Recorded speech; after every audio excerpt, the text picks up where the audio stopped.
బతుకంటే బొమ్మల ఆట అని తెలుసు,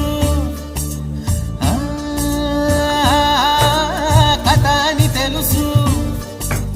కథ అని తెలుసు, కథలన్నీ కంచికే చేరునని తెలుసు, తెలుసు తెర తొలుగుతుందని, తెలుసు తెల్లారుతుందని, తెలుసు ఈ కట్టె పుట్టుకుమంటదని,